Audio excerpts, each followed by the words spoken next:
Hello everyone, आज हम पढ़ेंगे क्लास 10th इकोनॉमिक्स का चैप्टर नंबर 3 जिसका नाम है money and credits.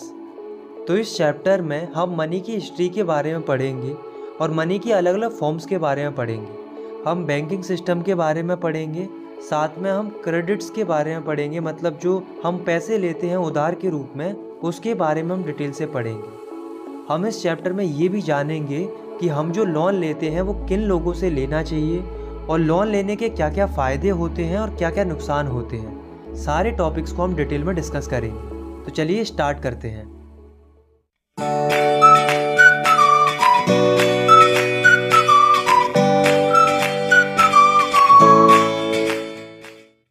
First topic है हमारा money as a medium of exchange. दोस्तों, आज के समय में हम अपनी डेली लाइफ में मनी से जुड़े कई सारे ट्रांजैक्शंस देखते हैं। कई सारे लोग पैसे की मदद से कई सारी चीज़ें खरीद रहे होते हैं, कई सारे लोग पैसे के लिए चीज़ें बेच रहे होते हैं। तो इन दोनों केसेस में जो ट्रांजैक्शन हो रही है या जो पेमेंट हो रहा है वो मनी के थ्रू हो रहा है। अब यहाँ पर एक क्वेश्चन अराइज होता है, why transactions are made in money. मतलब जितनी भी ट्रांजैक्शन होती है यानी कि खरीदारी होती है वो पैसे के द्वारा ही क्यों की जाती है। तो इसका सिंपल सा रीज़न है कि अगर किसी व्यक्ति के पास पैसा होता है तो वो आसानी से उस पैसे के बदले किसी भी चीज़ को या सर्विस को खरीद सकता है। इसलिए जितने भी लोग हैं वो ये चाहते हैं कि उन्हें जो पेमेंट मिले वो मनी की फॉर्म में मिले, ताकि वो भी उस मनी को एक्सचेंज करके कोई भी मनपसंद चीज़ खरीद सके। इसलिए आज के समय में जितनी भी ट्रांजेक्शन्स होती हैं वो मनी के थ्रू ही होती हैं। अब आप एक चीज़ सोचो ज़रा कि आज तो हमारे पास पैसा है, इसलिए आज तो हम आसानी से ट्रांजेक्शन्स कर लेते हैं। लेकिन आज से कई साल पहले जब मनी का इन्वेंशन ही नहीं हुआ था तब लोग कैसे ट्रांजैक्शन किया करते थे, मतलब लेन देन कैसे किया करते थे।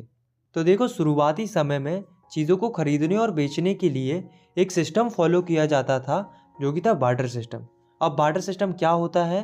तो barter system is the exchange of goods and services between two or more parties without the use of money.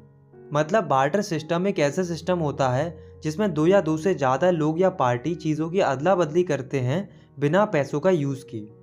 जैसे मान लो दो व्यक्ति हैं, एक के पास है गेहूं और दूसरे व्यक्ति के पास है चावल। तो इस वाले व्यक्ति को चावल चाहिए, वहीं इस वाले व्यक्ति को गेहूं चाहिए। तो ये आपस में डायरेक्टली अदला बदली कर लेंगे सामान की वैल्यू के हिसाब से। ठीक इसी प्रकार से एक व्यक्ति है, उसके पास कपड़े हैं बट उसे जूते चाहिए, तो वो ऐसे व्यक्ति के पास जाएगा जो उससे कपड़े ले ले और उसके बदले में उसे जूते दे दे। तो वो उससे क्या करेगा? एक्सचेंज कर लेगा। तो ये जो सिस्टम होता है चीज़ों की अदला बदली करने का बिना मनी का यूज़ किए, इसी को बोला जाता है बार्टर सिस्टम। ये सिस्टम पुराने समय में काफ़ी यूज़ होता था क्योंकि तब लोगों के पास पैसा यानी कि मनी तो होती नहीं थी, इसीलिए वे चीज़ों की इसी प्रकार से अदला बदली किया करते थे। लेकिन दोस्तों, इस बार्टर सिस्टम के अंदर एक प्रॉब्लम होती है। अब क्या प्रॉब्लम होती है? तो प्रॉब्लम होती है डबल कोइंसिडेंस ऑफ वांट्स की। मतलब double coincidence of wants fulfil होनी चाहिए, यानी कि दोनों पार्टीज राजी होनी चाहिए चीज़ों की अदला बदली करने के लिए। इसी को बोला जाता है डबल कोइंसिडेंस ऑफ वांट्स। इसी में आपको एक एग्जांपल से समझाता हूँ। जैसे मान लो एक व्यक्ति है, उसके पास जूते हैं, तो वो चाहता है कि उसे उसके जूतों के बदले गेहूँ मिल जाए। तो वो जाता है ऐसे व्यक्ति के पास जिसके पास गेहूँ थे। तो वो उससे कहता है कि भाई आप एक काम करो कि आप मेरे से शूज़ ले लो और उसके बदले मुझे गेहूँ दे दो। तो वो कहता है कि मैं गेहूँ तो दे देता बट मुझे जूते नहीं चाहिए, मुझे तो कपड़े चाहिए। तो क्या ये डील सक्सेसफुल होगी? नहीं, क्योंकि दोनों का कोइंसिडेंस नहीं बैठ रहा। ठीक इसी प्रकार से ये व्यक्ति जाता है दूसरे व्यक्ति के पास जिसके पास मटके थे। तो अब वो उस मटके वाले के सामने सेम कंडीशन रखता है। वो कहता है कि आप मेरे से जूते ले लो और उसके बदले में मुझे गेहूँ दे दो। तो सामने वाला कहता है मुझे जूते तो चाहिए बट मेरे पास गेहूँ नहीं है, मेरे पास तो मटके हैं। तो यहाँ पर भी ये डील सक्सेसफुल नहीं होगी क्योंकि दोनों का कोइंसिडेंस नहीं बैठ रहा। तो यहाँ से हमें बार्टर सिस्टम का एक फीचर समझ में आता है कि बार्टर सिस्टम तभी सक्सेसफुल होगा जब double coincidence of wants fulfil होंगी। मतलब जब दोनों पार्टी राजी होंगी चीज़ों की अदला बदली करने के लिए, तभी जो है बार्टर सिस्टम सक्सेसफुल होगा। तो हम लिख सकते हैं the double coincidence of wants is a very essential feature of barter system. तो ये तो हुई पुराने टाइम की बात कि पहले बार्टर सिस्टम फॉलो होता था। लेकिन अगर हम मॉडर्न इकोनॉमी की बात करें तो आज के समय में हम यूज़ करते हैं मनी का। तो मनी के आने की वजह से जो डबल कोइंसिडेंस ऑफ वांट्स की जो प्रॉब्लम थी वो पूरी तरीके से सॉल्व हो जाती है, क्योंकि मनी को हर कोई एक्सेप्ट करता है। मटके वाला भी एक्सेप्ट करता है, जूते वाला भी एक्सेप्ट करता है, गेहूँ वाला भी एक्सेप्ट करता है, सब एक्सेप्ट करते हैं। इसलिए आज के समय में हम मनी को यूज़ करते हैं as a medium of exchange, यानी कि किसी भी चीज़ से बदलने के लिए। चलो मनी के बारे में थोड़ा डिटेल से पढ़ते हैं। Modern forms of money. तो जैसा कि हमने देखा कि मनी कोई ऐसी चीज़ है जो कि एक्ट कर सकती है as a medium of exchange in transaction, मतलब हम ट्रांजैक्शन करने के लिए मनी का यूज़ कर सकते हैं। लेकिन अब आप एक बात सोचो कि आज तो हमारे पास डिफरेंट फॉर्म्स ऑफ मनी है जिसका हम यूज़ करते हैं डेली ट्रांजैक्शन करने के लिए। लेकिन अब सवाल ये आता है कि आज से कई साल पहले यानी कि अर्ली एजेस में इंडिया के लोग मनी के रूप में क्या यूज़ करते थे। तो अर्ली एजेस में इंडिया के लोग ग्रेन्स और कैटल्स का यूज़ करते थे एज अ मनी, चीज़ों को खरीदने और बेचने के लिए। फिर इसके बाद धीरे धीरे मेटेलिक कॉइन्स का दौर आता है, मतलब लोग मेटेलिक कॉइन्स को एज अ मनी यूज़ करने लगे थे, जिसमें गोल्ड, सिल्वर, कॉपर के कॉइन आते थे। जैसा कि आप इन इमेजेस में देख सकते हो, इस तरीके के सिक्कों का यूज़ होने लगा था। तो ये तो थी पुराने टाइम की बात। लेकिन आज हम मनी के रूप में यूज़ करते हैं करेंसी को। तो चलिए करेंसी के बारे में पढ़ते हैं। तो करेंसी क्या होती है? तो currency is the modern form of money which consists of paper notes and coin. तो करेंसी एक मॉडर्न फॉर्म ऑफ मनी होती है जिसमें पेपर नोट्स और कॉइन्स आते हैं। अब यहाँ पर सोचने वाली बात ये है कि आज की जो करेंसी है, मतलब जिसे हम मनी के रूप में यूज़ करते हैं, वो पुराने टाइम की मनी से बिल्कुल ही अलग है। आज की जो मॉडर्न करेंसी है वो इतनी ज़्यादा प्रीशियस भी नहीं है जितनी पुराने टाइम के गोल्ड, सिल्वर एंड कॉपर के कॉइन्स हुआ करते थे। और ना ही ये करेंसी इतनी ज़्यादा यूज़फुल है डेली लाइफ में जितना ग्रेन्स और कैटल्स होते हैं। तो कहने का मतलब ये है कि करेंसी का खुद का कोई यूज़ नहीं है, वो केवल एक पेपर है। लेकिन फिर भी लोग करेंसी को एक्सेप्ट करते हैं as a medium of exchange. तो ऐसा क्यों है? Why currency accepted as a medium of exchange?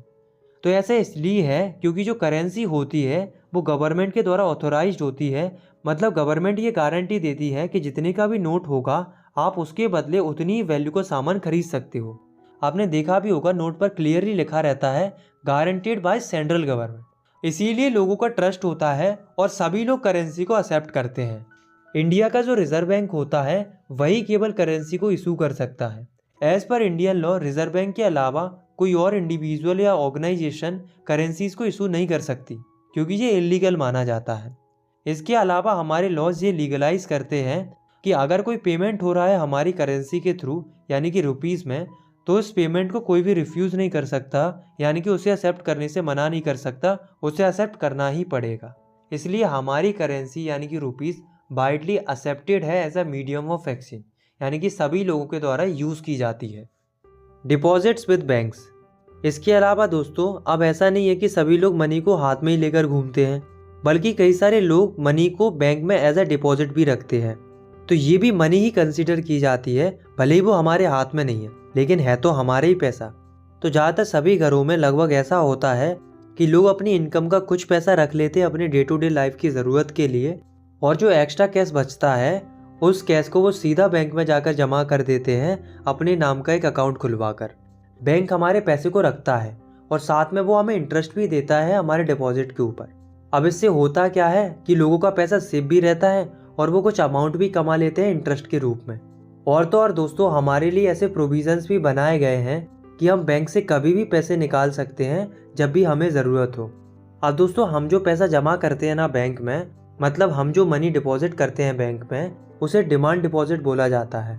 नाम से ही समझ में आ रहा है कि क्यों बोला जाता है, क्योंकि हम अपनी डिमांड के अनुसार जब चाहें तब अपने पैसे विड्रॉ कर सकते हैं, यानी कि निकाल सकते हैं। इसके अलावा दोस्तों बैंक में डिमांड डिपॉजिट करने के कई सारे और फ़ायदे भी होते हैं, जिसमें से एक फ़ायदा होता है चेक का।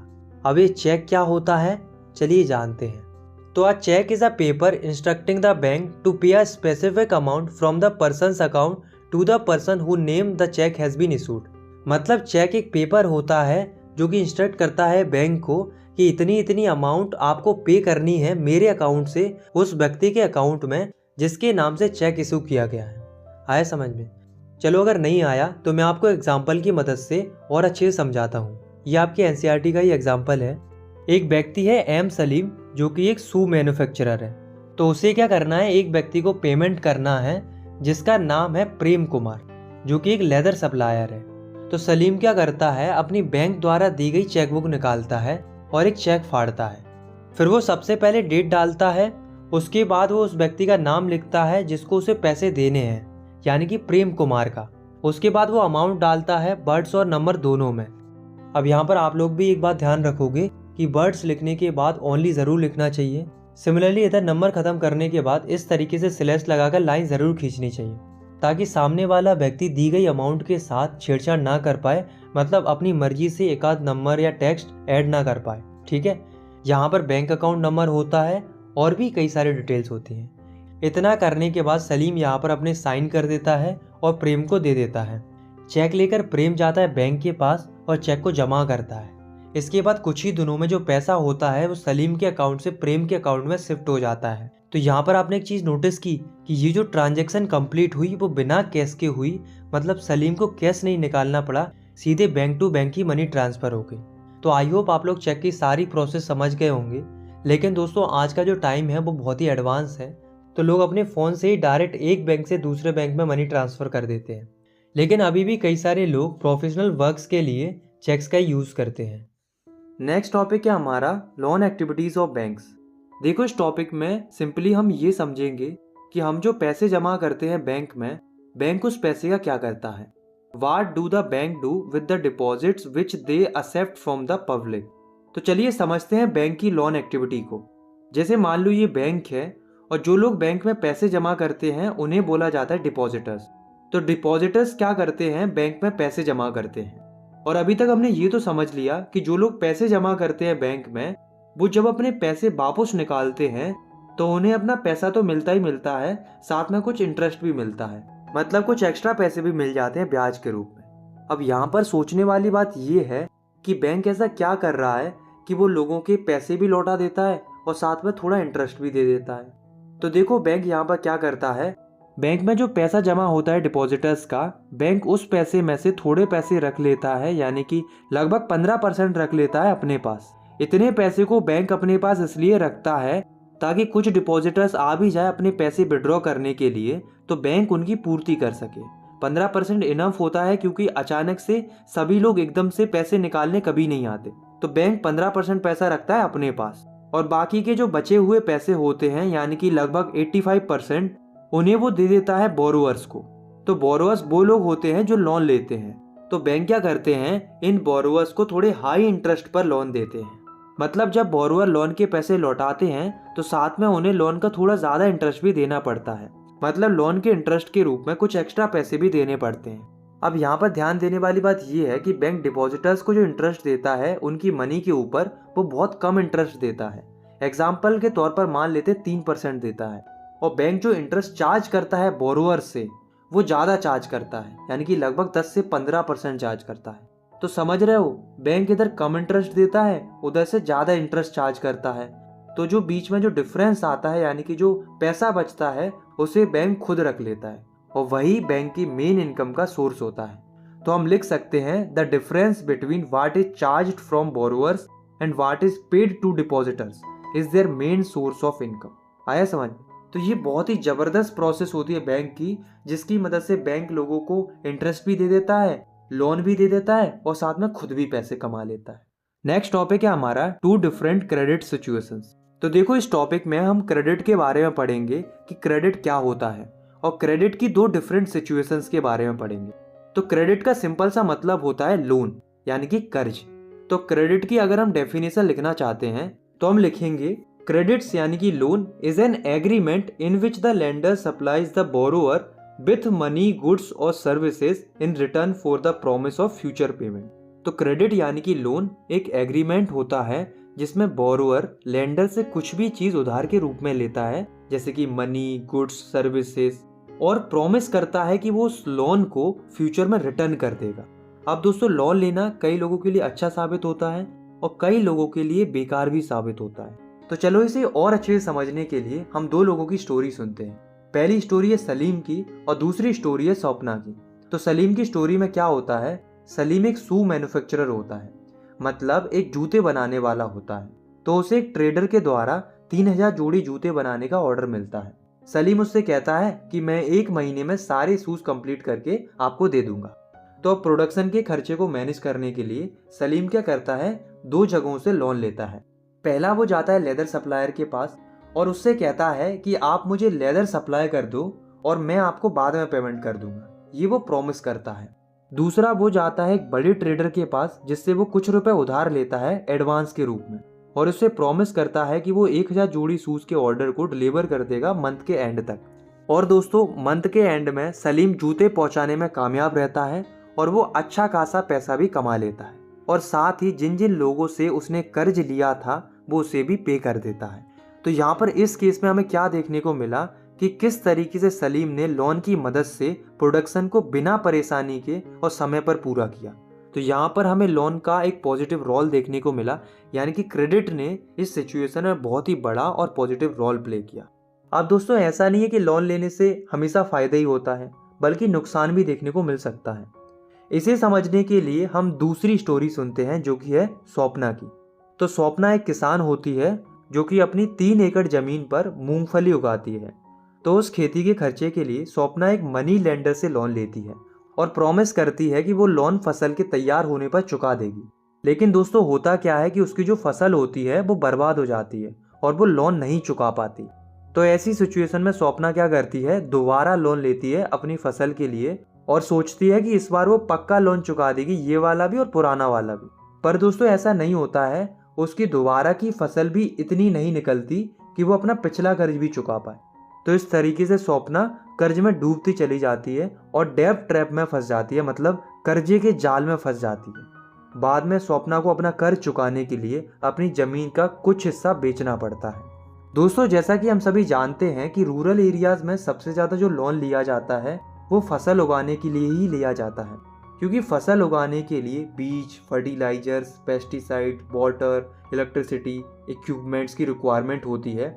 इन सब में बहुत ज़्यादा खर्चा होता है, इसलिए किसानों को मजबूरी में लोन लेना पड़ता है।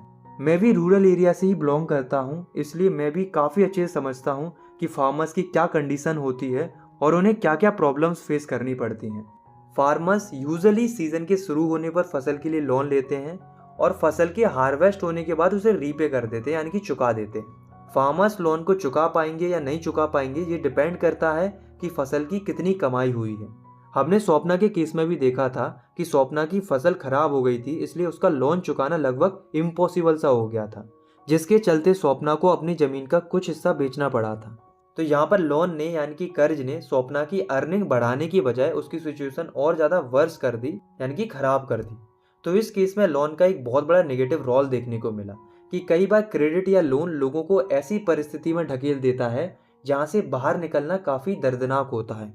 तो अभी तक हमने 2 सिचुएशन देखी, पहली शू मेकर सलीम की और दूसरी स्वप्ना की। सलीम की सिचुएशन लोन की वजह से पहले से ज़्यादा बेहतर हो जाती है, वहीं स्वप्ना की सिचुएशन लोन की वजह से पहले से और ज़्यादा बदतर हो जाती है। तो लोन लेना यूजफुल होगा कि नहीं होगा ये डिपेंड करता है कि उस सिचुएशन में रिस्क कितना है और लॉस होने पर सपोर्ट की संभावना कितनी है। आया समझ में? नेक्स्ट टॉपिक है हमारा टर्म्स ऑफ क्रेडिट। इस टॉपिक में हम ये समझेंगे कि जब हम किसी से लोन लेने जाते हैं तो वो हमसे क्या क्या शर्तें रखता है। अब दोस्तों ऐसा तो नहीं है कि अगर हम किसी से लोन लेने जा रहे हैं तो वो हमें डायरेक्ट पैसे दे देगा बिना किसी कंडीशन के कि लो पैसे और ऐस करो, बल्कि वो हमारे सामने कई सारी टर्म्स रखेगा, यानी कि शर्तें रखेगा। जैसे कि मुझे इतना इंटरेस्ट रेट चाहिए, ये डॉक्यूमेंट्स चाहिए, सैलरी स्लिप चाहिए, इस तरीके से तुम्हें पैसे लौटाने पड़ेंगे, ये मुझे कोलेट्रल के रूप में चाहिए। इस तरह की कई सारी शर्तें रखेगा। तो ये जो शर्तें होती हैं लोन लेने के लिए उन्हें बोला जाता है टर्म्स ऑफ क्रेडिट, यानी कि लोन लेने की शर्तें। तो अगर हमसे पूछ लिया जाए कि what is terms of credit, तो हम लिखेंगे interest rate, collateral and documentation requirement and the mode of repayment together comprise what is called the terms of credit. आए समझ? अब इस डेफिनेशन में जो भारी भारी शब्द है जैसे कि interest rate, collateral, documentation and mode of repayment, ये क्या होते हैं इन्हें हम थोड़ा डिटेल में समझते हैं। सबसे पहले हम समझते हैं कि ये इंटरेस्ट रेट क्या होती है। तो interest rate is an interest charge that borrower pay to the lender for a loan. मतलब इंटरेस्ट रेट एक्स्ट्रा अमाउंट होती है जो कि बोरोवर को पे करनी पड़ती है लेंडर को जब वो लोन चुकाने जाता है। जैसे मान लो मैं लोन लेने जाता हूँ तो मैं यहाँ पर हो गया बोरोवर और जो लोन देता है वो होता है लेंडर। तो मैं लेंडर से 1 लाख रुपए मांगता हूँ, तो लेंडर कहता है कि ठीक है ले लो, बट मुझे 10% पर ईयर इंटरेस्ट के रूप में चाहिए। मैंने कहा ठीक है मैं दे दूंगा, और मैं उससे पैसे लेकर वापस आ जाता हूँ। तो 1 साल बाद जब मैं इसे पैसे वापस लौटाने जाऊंगा तो मुझे लेंडर को 1 लाख रुपए तो देने ही पड़ेंगे, साथ में उसका 10% इंटरेस्ट, यानी कि कुल मुझे 1,10,000 रुपए देने पड़ेंगे। तो आया समझ में कि क्या होती है इंटरेस्ट रेट। अब हम समझते हैं कि ये कोलेटरल क्या होता है। तो collateral is an asset that the borrower owns such as land, building, vehicles, livestock, deposits with banks and uses this as a guarantee to a lender until the loan is repaid. मतलब collateral एक security है, यानी कि इसे हम आसान भाषा में गिरवी रखना बोलते हैं। इसे आपको और अच्छे से समझाने के लिए मैं आपको फिर से एग्जांपल देता हूँ। जैसे मान लो मैं जाता हूँ एक लेंडर के पास लोन लेने के लिए कि मुझे लोन चाहिए। तो लेंडर कहता है ठीक है ले लो, पर मुझे इंटरेस्ट तो चाहिए ही चाहिए, लेकिन उसके साथ में मुझे कोलेटरल भी चाहिए, यानी कि कोई एसेट या चीज़ एज अ सिक्योरिटी भी चाहिए। क्योंकि क्या गारंटी है कि तुम मेरे पैसे को समय पर लौटा दोगे। अगर नहीं लौटा पाए तो मैं क्या करूँगा, मेरा पैसा तो डूब जाएगा। तो इसके लिए मैं क्या करता हूँ, अपने घर को एज अ कोलेटरल गिरवी रख देता हूँ लेंडर के पास कि इनकेस अगर मैं अपना लोन वापस नहीं कर पाता हूँ तो तुम मेरे घर को बेचकर अपनी अमाउंट निकाल सकते हो। तो कोलेटरल क्या होता है, कोई भी एसेट होता है जैसे कि land, building, vehicle, livestock, deposit with bank, जिनका हम यूज करते हैं as a guarantee to a lender कि जब तक हम अपना लोन नहीं लौटाते तब तक ये चीज गारंटी के तौर पर आपके पास रहेगी। आया समझ में कि कोलेटरल क्या होता है। अब हम देखते हैं कि ये डॉक्यूमेंटेशन रिक्वायरमेंट क्या होती है। नाम से ही समझ में आ रहा है कि ऐसे डॉक्यूमेंट्स जो कि रिक्वायर्ड होते हैं लोन लेने के लिए, या हम सिंपल भाषा में से पेपर वर्क भी कह सकते हैं। लास्ट हम समझते हैं कि ये मोड ऑफ रीपेमेंट क्या होता है। तो मोड ऑफ रीपेमेंट का मतलब होता है कि हमने जो लोन लिया है वो हमें किस तरीके से चुकाना है, यानी कि किस तरीके से पे करना है। इंस्टॉलमेंट्स के थ्रू भरना है या फिर इकट्ठा भरना है, कैश में भरना है कि चेक में भरना है, ये मोड ऑफ रीपेमेंट होता है। तो ये सभी चीजें जो कि हमने डिस्कस की उन्हें टर्म्स ऑफ क्रेडिट बोला जाता है। अब आप लोग एक बात याद रखना कि जो टर्म्स ऑफ क्रेडिट्स होती हैं, मतलब लोन लेने की जो शर्तें होती हैं, वो वेरी कर सकती हैं लेंडर और बोरोवर के नेचर के ऊपर। मतलब लेंडर और बोरोवर का नेचर कैसा है, मतलब आप लोन किससे ले रहे हो, इस पर भी डिपेंड करता है कि टर्म्स ऑफ क्रेडिट क्या होंगी।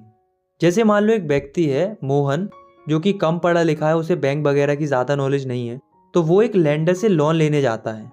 तो लेंडर उसके सामने टर्म्स ऑफ क्रेडिट के रूप में 60% एनुअल इंटरेस्ट रेट चार्ज करने की कंडीशन रखता है। मतलब अगर मोहन लोन के रूप में 1 लाख रुपए लेता है तो उसे 1 साल बाद 60% इंटरेस्ट रेट के चलते उसे 1,60,000 रुपए चुकाने पड़ेंगे, जो कि उसके लिए एक बहुत बड़ी परेशानी का कारण बन सकता है।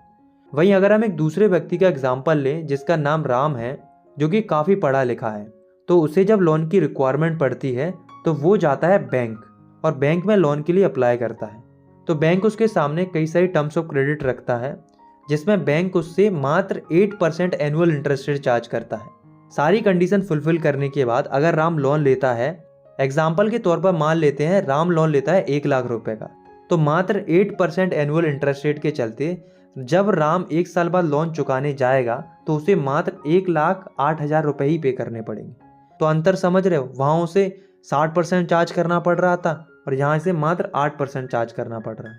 तो इन दोनों एग्जाम्पल से हमें क्या समझ में आया कि टर्म्स ऑफ क्रेडिट वेरी करती हैं इस चीज़ के ऊपर कि हम लोन किससे ले रहे हैं। अगर हम बैंक से लोन ले रहे हैं तो वो ज़्यादा अच्छा ऑप्शन है एज कम्पेयर टू लेंडर।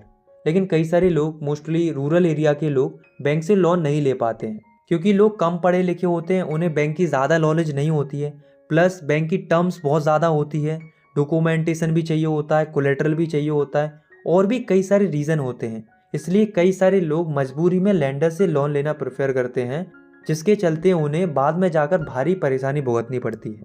तो अभी तक हमने देखा कि कई सारे लोग लेंडर से लोन लेते हैं और हमने ये भी देखा कि कई सारे लोग बैंक से भी लोन लेते हैं। इसी तरीके से रूरल एरियाज़ में क्या होता है, कई सारे लोग कॉरपोरेटिव से भी लोन लेते हैं। अब ये कॉरपोरेटिव्स क्या होते हैं, चलिए समझते हैं। तो रूरल एरियाज़ में क्या होता है, कई सारे लोग मिलकर एक ग्रुप फॉर्म करते हैं जिसे कॉरपोरेटिव बोला जाता है। जैसे कि किसी जगह के फार्मर्स ने मिलकर फार्मर्स कॉरपोरेटिव फॉर्म कर लिया, बीवर्स ने मिलकर बीवर्स कॉरपोरेटिव फॉर्म कर लिया, वर्कर्स ने मिलकर वर्कर्स कॉरपोरेटिव फॉर्म कर लिया। इस तरीके से कॉरपोरेटिव फॉर्म कर लेते हैं। अब इससे फ़ायदा क्या होता है, कॉरपोरेटिव के जितने भी मेंबर होते हैं वो सभी आपस में पैसे इकट्ठे कर लेते हैं और जिसको भी ज़रूरत होती है उसे बहुत ही कम इंटरेस्ट रेट पर लोन दे देते हैं, जिससे उसका काम चल जाता है। और तो और दोस्तों, कॉरपोरेटिव्स को काफ़ी बड़ी अमाउंट का लोन भी मिल जाता है बैंक से। कॉरपोरेटिव्स हर चीज़ के लिए लोन प्रोवाइड कराते हैं, जैसे कि एग्रीकल्चर इम्प्लीमेंट के लिए, कल्टीवेशन और एग्रीकल्चरल ट्रेड के लिए। मछली पालन के लिए, घर बनाने के लिए, इस तरीके के कई सारे लोन प्रोवाइड कराते हैं। नेक्स्ट टॉपिक है हमारा formal sector credit in India. तो इस टॉपिक में बेसिकली हम ये पढ़ेंगे कि फॉर्मल सेक्टर लोन क्या होते हैं और इनफॉर्मल सेक्टर लोन क्या होते हैं। तो फॉर्मल सेक्टर लोन वो लोन होते हैं जो कि हम बैंक या कॉरपोरेटिव से लेते हैं। इसमें क्या होता है, बहुत ज़्यादा डॉक्यूमेंट्स वगैरह चाहिए होता है। बट इनफॉर्मल सेक्टर लोन वो लोन होते हैं जो कि हम मनी लेंडर से और ट्रेडर से लेते हैं या फिर रिलेटिव्स और फ्रेंड्स से लेते हैं। इनमें इतना ज़्यादा डॉक्यूमेंट वगैरह की रिक्वायरमेंट नहीं होती।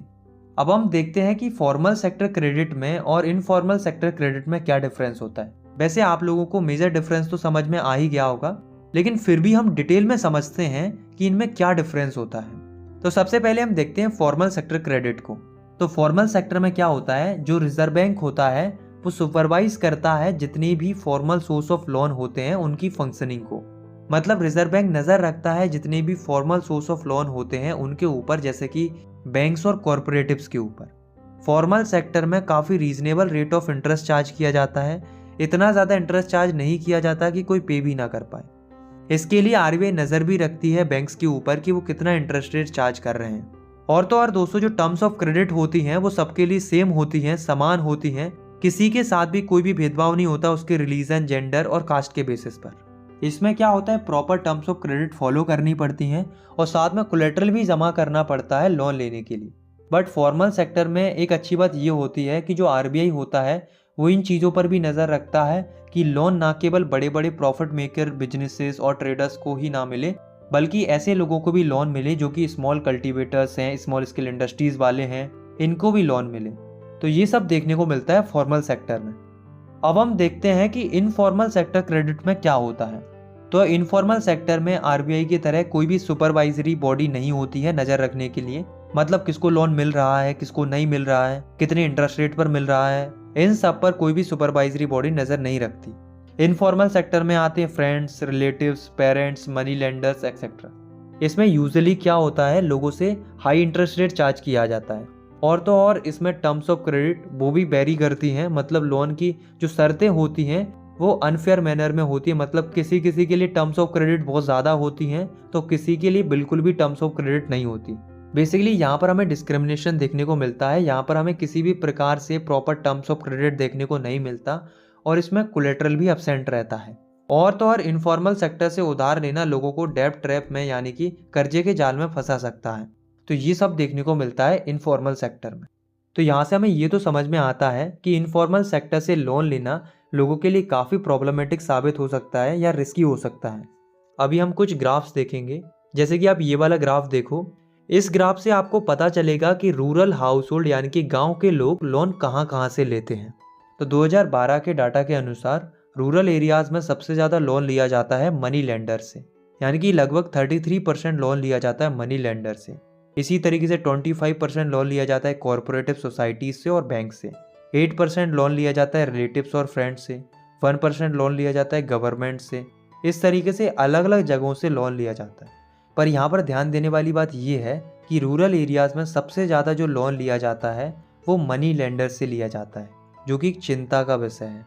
तो इनफॉर्मल सेक्टर क्रेडिट की समस्या को सुधारने के लिए एक बहुत अच्छा तरीका है कि जितने भी बैंक्स और कॉरपोरेटिव सोसाइटीज़ हैं इंडिया की, उन्हें ज़्यादा से ज़्यादा लोन देने की ज़रूरत है, क्योंकि बैंक और कॉरपोरेटिव्स ही लोगों को चीप और अफोर्डेबल लोन दे सकती हैं, जिसकी मदद से जो गरीब लोग हैं, मोस्टली रूरल एरिया के लोग, वो अपनी क्रॉप्स उगा सकते हैं, छोटा मोटा बिजनेस कर सकते हैं, स्मॉल स्केल इंडस्ट्री सेटअप कर सकते हैं, इस तरीके के कई सारे काम कर सकते हैं।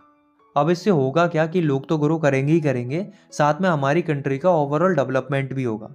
इसलिए कहते हैं cheap and affordable credit is crucial for the country's development. मतलब कंट्री के डेवलपमेंट के लिए लोगों को चीप और अफोर्डेबल लोन देना काफ़ी ज़रूरी है। अब आप इस दूसरे ग्राफ को देखो, इससे आपको ये आइडिया लगेगा कि जो अर्बन हाउस होल्ड है, मतलब शहर के जो लोग हैं, वो कहाँ से लोन लेते हैं, फॉर्मल सेक्टर से लोन लेते हैं कि इनफॉर्मल सेक्टर से लोन लेते हैं। चलिए जानते हैं। यहाँ पर जो ब्लू वाला पोर्शन है वो इंडिकेट कर रहा है कि कितनी % लोन इनफॉर्मल सेक्टर से लिया जाता है, और जो पर्पल वाला पोर्शन है वो इंडिकेट कर रहा है कि कितनी % लोन फॉर्मल सेक्टर से लिया जाता है। तो सबसे पहले हम देखते हैं अर्बन एरियाज़ के पुअर हाउस होल्ड्स को, मतलब जो गरीब लोग हैं वो कहाँ से लोन लेते हैं। तो 85% जो पुअर हाउस होल्ड हैं वो लोन लेते हैं इनफॉर्मल सेक्टर से और 15% पुअर हाउस होल्ड लोन लेते हैं फॉर्मल सेक्टर से। मतलब गरीब लोग इनफॉर्मल सेक्टर से ज़्यादा लोन लेते हैं, फॉर्मल सेक्टर से कम लोन लेते हैं। इसी तरीके से अगर हम ऐसे लोगों की बात करें जिनके पास थोड़े बहुत एसेट्स हैं, जैसे कि थोड़ी बहुत ज़मीन का टुकड़ा है या फिर छोटा मोटा घर है, तो ऐसे लोगों में मामला लगभग 50-50 का रहता है। मतलब 53% जो लोग हैं वो इनफॉर्मल सेक्टर से लोन उठाते हैं और 47% जो लोग हैं वो फॉर्मल सेक्टर से लोन उठाते हैं। ऐसे ही अगर हम बात करें वेल ऑफ फैमिलीज़ की, मतलब जिनके पास ठीक ठाक पैसा है, मतलब जिनके पास अच्छे खासे एसेट्स हैं, इनमें से मात्र 28% लोग ही इनफॉर्मल सेक्टर से लोन उठाते हैं। बाकी सभी यानी कि लगभग 72% लोग फॉर्मल सेक्टर से ही लोन उठाते हैं। लेकिन अगर हम बात करें रिच फैमिलीज़ की, मतलब जिनके पास बहुत पैसा है, तो ये लोग सबसे ज़्यादा पैसा फॉर्मल सेक्टर से ही उठाते हैं। जैसे कि मात्र 10% ही रिच फैमिलीज़ इनफॉर्मल सेक्टर से लोन लेती हैं, बाकी बची हुई सारी 90% रिच फैमिलीज सारा लोन फॉर्मल सेक्टर से ही उठाती हैं। तो अभी तक हमने जो भी ग्राफ देखे उनसे हमें क्या समझ में आता है कि जो गरीब लोग हैं वो ज़्यादा लोन इनफॉर्मल सेक्टर से लेते हैं, वहीं जो रिच लोग हैं वो फॉर्मल सेक्टर से ज़्यादा लोन लेते हैं। तो ऐसा इसलिए है क्योंकि जो फॉर्मल सेक्टर है वो अभी भी रूरल लोगों की टोटल लोन डिमांड में से आधी ही लोन डिमांड को पूरा कर रहा है। बाकी के जो गरीब लोग हैं उन्हें मजबूरी में लोन लेने के लिए इनफॉर्मल सेक्टर में जाना पड़ता है और वहाँ से उन्हें हाई इंटरेस्ट रेट पर लोन लेना पड़ता है। इसलिए जितना ज़्यादा हो सके उतना बैंक्स और कॉरपोरेटिव्स का बढ़ना ज़रूरी है रूरल एरियाज़ में, ताकि इन लोगों की इनफॉर्मल सेक्टर से लोन लेने की डिपेंडेंसी कम हो सके। केवल इतने से ही काम नहीं चलेगा, बल्कि जो फॉर्मल सेक्टर लोन्स हैं उनका भी एक्सपेंड करना ज़रूरी है, ताकि सबको फॉर्मल सेक्टर से लोन मिल सके, खास करके पुअर हाउस होल्ड्स को जो कि आज इनफॉर्मल सेक्टर पर डिपेंडेंट है। लास्ट टॉपिक है हमारा self help groups for poors. अब यहाँ पर एक क्वेश्चन अराइज होता है, why poor household are still dependent on informal source of credit. मतलब जब हमें पता है कि इनफॉर्मल सेक्टर से लोन लेना कितना ज़्यादा रिस्की है, फिर भी कई सारे जो पुअर हाउस होल्ड हैं, मतलब जो गरीब लोग हैं, वो अभी भी इनफॉर्मल सेक्टर से लोन क्यों लेते हैं। चलिए समझते हैं इसे। तो देखो, ऐसा इसलिए है क्योंकि जो ग्रामीण एरिया हैं यानी कि जो रूरल एरियाज़ हैं, उन जगहों पर बैंक्स की बहुत कमी है। और तो और दोस्तों, गांव के ज़्यादातर लोगों के पास कोलेट्रल भी एब्सेंट रहता है। तो ये एक रीज़न है कि लोग फॉर्मल सेक्टर को छोड़कर इनफॉर्मल सेक्टर की साइड जाते हैं। दूसरा रीज़न ये है कि किसी लेंडर या इनफॉर्मल सेक्टर से लोन लेना काफ़ी आसान होता है, वही बैंक से लोन लेना काफ़ी कठिन होता है, क्योंकि बैंक में काफ़ी सारे डॉक्यूमेंट्स और कोलेट्रल की ज़रूरत होती है। अगर किसी व्यक्ति के पास कोलेट्रल नहीं होता है तो बैंक उसे लोन नहीं देता। वही इनफॉर्मल सेक्टर में क्या होता है, लोन लेना काफ़ी आसान होता है, क्योंकि जो लेंडर होते हैं वो बोरोअर्स को पर्सनली जानते हैं। इसलिए अक्सर ऐसा होता है कि लेंडर्स बिना गारंटी के भी लोन दे देते हैं। बट इस तरह का लोन लोगों को कर्जे के जाल में फंसा सकता है। पर रूरल एरियाज़ के लोग करे भी क्या, क्योंकि कोलेट्रल ना होने की वजह से बैंक तो लोन नहीं देते हैं, इसलिए वो मजबूरी में इनफॉर्मल सेक्टर से लोन लेते हैं। तो गरीबों के बीच इस कर्जे की समस्या को सुधारने के लिए पिछले कुछ सालों में एक नया तरीका इंट्रोड्यूस हुआ है, जो कि है सेल्फ हेल्प ग्रुप्स का। अब ये सेल्फ हेल्प ग्रुप्स क्या होते हैं, चलिए समझते हैं। तो सेल्फ हेल्प ग्रुप्स गरीब लोगों के छोटे छोटे समूह होते हैं, लगभग 10 से 15 लोगों के समूह होते हैं, जिसमें सभी मेंबर सेम तरह की समस्या को फेस कर रहे होते हैं। तो ये सभी लोग मिलकर एक दूसरे की समस्या को सुलझाने का प्रयास करते हैं। ग्रुप के सभी मेंबर मिलकर छोटी छोटी सेविंग करते हैं, मतलब सब मिलजुल कर थोड़ा थोड़ा पैसा इकट्ठा करते हैं और एक पूल फंड बनाते हैं मेंबर्स की हेल्प के लिए। अब इससे होता क्या है, अब मान लो किसी मेंबर को लोन की रिक्वायरमेंट है, तो वो मेंबर अपनी ज़रूरतों को पूरा करने के लिए ग्रुप से स्मॉल लोन ले सकता है। सेल्फ हेल्प ग्रुप्स भी लोन का इंटरेस्ट चार्ज करते हैं, बट ये इंटरेस्ट लेंडर्स द्वारा लिए जाने वाले इंटरेस्ट से बहुत कम होता है। और जितने भी इंपॉर्टेंट डिसीजंस होते हैं regarding saving and loan activities, वो सारे डिसीजन ग्रुप के सभी मेंबर मिलजुल कर लेते हैं। और दोस्तों, अगर कोई सेल्फ हेल्प ग्रुप 1 या 2 साल तक अच्छे से काम करता है, मतलब रेगुलर बेसिस पर सेविंग वगैरह करता है, तो वो ग्रुप एलिजिबल हो जाता है बैंक से लोन लेने के लिए। मतलब बैंक उस सेल्फ हेल्प ग्रुप को लोन भी दे देगा। सेल्फ हेल्प ग्रुप्स की मदद से मेंबर्स का एम्पावरमेंट भी देखने को मिलता है। मोस्टली सेल्फ हेल्प ग्रुप्स में महिलाएं ज़्यादा योगदान देती हैं। इससे महिलाएं न केवल फाइनेंशियली फ्री हो रही हैं, बल्कि सेल्फ हेल्प ग्रुप्स महिलाओं को प्लेटफॉर्म भी प्रोवाइड करता है, जिससे सोशल इशूज़ के ऊपर भी डिस्कशन होता है, जैसे कि health, nutrition, domestic violence etcetera. तो सेल्फ हेल्प ग्रुप्स गरीब लोगों के बीच में और महिलाओं के बीच में काफ़ी इंपॉर्टेंट रोल प्ले करते हैं, क्योंकि सेल्फ हेल्प ग्रुप्स की मदद से लोगों को आसानी से लोन मिल जाता है बिना कोलेटरल के, और वो भी बहुत ही रीजनेबल रेट पर, जिसकी मदद से लोग आसानी से अपनी समस्याओं से उभर पाते हैं। ऐसे ही सेल्फ हेल्प ग्रुप का एक एग्जाम्पल है जो कि है ग्रामीण बैंक ऑफ बांग्लादेश का। इसे स्टार्ट किया गया था प्रोफेसर मोहम्मद यूनिस के द्वारा, जो कि ग्रामीण बैंक के फाउंडर हैं। इन्हें 2006 में नोबेल प्राइज फॉर पीस से भी सम्मानित किया गया था। इन्होंने क्या किया था, 1970s में सेल्फ हेल्प ग्रुप के रूप में एक छोटा सा प्रोजेक्ट शुरू किया था जो कि आगे जाकर बहुत सक्सेसफुल रहता है। 2018 में ग्रामीण बैंक में ओवर 9 मिलियन मेंबर्स थे और ये लगभग बांग्लादेश के 81,600 विलेजेस में फैला हुआ था। इसके अंदर ऑलमोस्ट सभी बोरोवर्स महिलाएं थी जो कि बहुत ही पुअरेस्ट सेक्शन ऑफ सोसाइटी से बिलोंग करती थी। तो इसी की मदद से उनका जो जीवन है वो पहले से बेहतर हो रहा है। देखो, यहाँ पर हमारा जो चैप्टर है वो ख़त्म हो गया है, लेकिन कुछ ऐसी बातें हैं जो कि मुझे आपसे करनी है। तो कई सारे लोग ये बोल रहे हैं कि भाई आप फेस रिवील कब कर रहे हो। आई नो आप लोग थोड़े बहुत तो एक्साइटेड होंगे ही, बट अभी मेरे को लगता है कि मेरी पहली प्रायोरिटी ये है कि आप लोगों के लिए ऐसी वीडियोस डाली जाएं जिनसे आप लोगों की हेल्प हो सके, आप एग्ज़ाम में बहुत अच्छा परफॉर्म कर सके। हर टीचर का यही एम होता है कि पहले आप लोगों का फ़ायदा हो सके। मैं नहीं चाहता कि मैंने अपने एग्ज़ाम टाइम में जो प्रॉब्लम फेस की वो आप लोग फेस करो, इसलिए मैं चाहता हूँ कि आपको एक ही वीडियो में सब कुछ मिले, एनिमेशन मिले, नोट्स भी मिले, वीडियो डिटेल में मिले, कम टाइम में मिले, सारा चैप्टर सिंगल वीडियो में मिले, सब कुछ एक ही वीडियो में मिले, आपको कहीं और भटकना ना पड़े। क्योंकि एग्ज़ाम टाइम में सबसे ज़्यादा इरिटेटिंग यही लगता है कि अच्छा कंटेंट देखने को नहीं मिलता, और शायद इसीलिए वीडियोज़ को आने में टाइम भी लग जाता है। पर आप लोग चिंता मत करो, मैं एग्ज़ाम टाइम से पहले आप लोगों का सिलेबस कंप्लीट कराने की पूरी कोशिश करूँगा। एटलीस्ट वो चैप्टर तो डाल ही दूंगा जो कि एग्ज़ाम के लिए काफ़ी ज़्यादा इंपॉर्टेंट है। आप लोग अपना 100% दो, मैं भी कोशिश करूँगा कि मैं भी आपकी थोड़ी बहुत हेल्प कर सकूँ। मैं आप लोगों के प्यारे प्यारे कमेंट्स भी पढ़ता हूँ, डोंट वरी। आप ये मत सोचना कि मैं रिप्लाई नहीं कर पाता तो मैं आपकी कमेंट्स नहीं पढ़ता, मैं सभी लोगों के कमेंट्स पढ़ता हूँ। और मुझे इस बात का दुख भी होता है कि मैं वीडियोज़ बहुत लेट डाल पाता हूँ, बट क्वालिटी टेक्स टाइम। तो मिलते हैं नेक्स्ट वीडियो में, तब तक के लिए take care, bye bye, thank you.